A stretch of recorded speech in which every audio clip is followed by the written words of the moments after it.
Arkansas, 1987. Two best friends, Kevin Ives, 17, and Don Henry, 16, would head out hunting one Saturday night. Just regular boys, rifle in hand, chasing the night like teenagers do. But by dawn, their bodies are found on the train tracks near Alexander, Arkansas, wrapped in a tarp. A shattered .22 rifle nearby. The official story? They smoked marijuana, passed out, and got run over? Well, that's what the state said. But hey, we already know this wasn't an accident. This was murder, y'all. And not just murder. It was a cover-up. A cover-up tied to drugs, politics, and power that goes to the highest political office. And if you ask me, I don't buy the accident either. But I'm not ready to say that CIA planes were dropping cocaine in Saline County. What I do believe is that these boys saw something they shouldn't have, and someone made sure they never talked. The families knew it, the train crew knew it, and everyone with common sense could see it. But the officials, they wanted to sweep it under the rug. Yes, exactly. And, hey, that rug was woven with corruption, y'all. Like, this case isn't just about two boys. It is about a system. A system that failed those two boys and maybe, probably, even killed them. August 23rd, 1987. Around 4 a.m. A Union Pacific train crew spots two figures lying across the train tracks near Crooked Creek Trestle. They would blow their horn repeatedly, hit their brakes, but it was too late. When the train comes to a stop, they would find Kevin and Don, a pale green tarp, and a gun nearby. The crew insists it wasn't suicide. They saw the tarp, they saw the rifle. But local police, they would treat it like a suicide, y'all. Like they didn't even find the tarp later somehow. At least, that's what they claim. Evidence was already disappearing in this case fast. And remember, these boys had been out hunting the night before. Their families started searching for them when they didn't come home. The tracks were just a mile from Don's house. By Monday, dental records confirmed their identities. The story spread statewide, then nationally.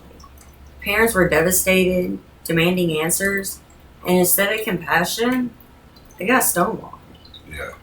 And hey, here comes one of the most controversial people in this case, the state medical examiner, Dr. Fahmy Malik. Now, this guy would rule that it was an accident. He claimed that the boys smoked over 20 marijuana cigarettes and passed out on the tracks. THC intoxication, he said. To the point that they did not hear a train and feel the vibrations of the tracks. I mean, yeah. Like this theory doesn't hold water. That's some good THC. You're right.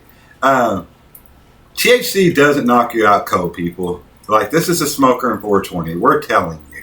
And Malik, this guy had a dark reputation. Like he was accused of falsifying autopsy reports. He was accused of keeping updated stationery to mess up the findings in cases. And guys, this wasn't science. This was politics.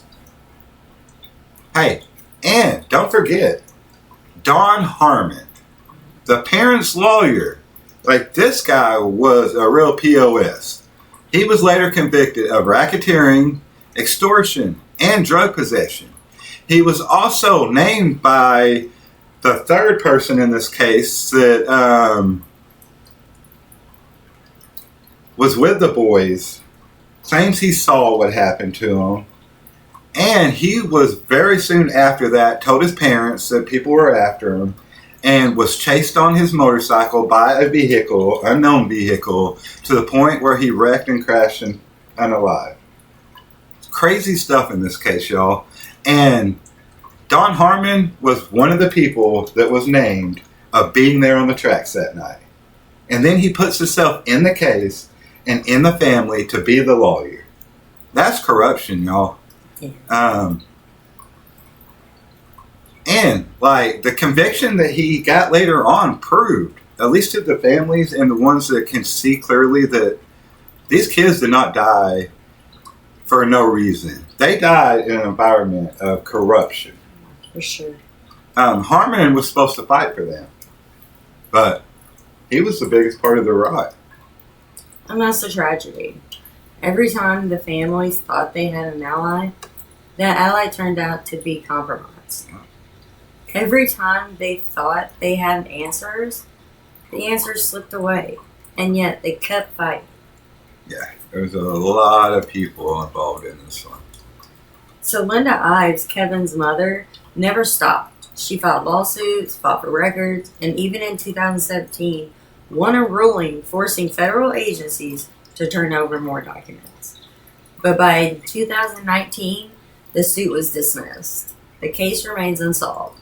30 plus years later, no arrests, no justice, just grieving families and unanswered questions. Yeah, and another fact, former wrestler from Arkansas, Billy Jack Haynes, he came forward back in 2018. He claimed he witnessed the murders, that he was out there providing security for a drug drop that was funded by the government. Now, whether you believe him or not, it does show how deep this story really runs, y'all. Like, people are still coming forward, still risking their reputations because they know the truth has not been told yet. And that's the heartbreaking part. These boys were just teenagers.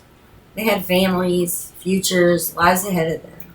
And instead, they became symbols of corruption, conspiracy, and cover-up. Their parents fought for decades, but the justice system never gave them justice. Yeah, and I can't imagine being a parent of something like that, and then on top of that, the cover-up and living in that area and being surrounded by it. And guys, that's why we tell these stories. Because, hey, silence is a real cover-up in these situations. Kevin Ives and Don Henry, they deserve better than to be forgotten, y'all. Like, their story, it is Arkansas' story. It is America's story, and it is a story of humanity. And it's also a reminder that sometimes the truth, hey, y'all, it's buried deeper than the tracks themselves. For sure. So, what do you think? Was this a drug smuggling operation gone wrong? Probably. Was it a political cover-up? Probably both.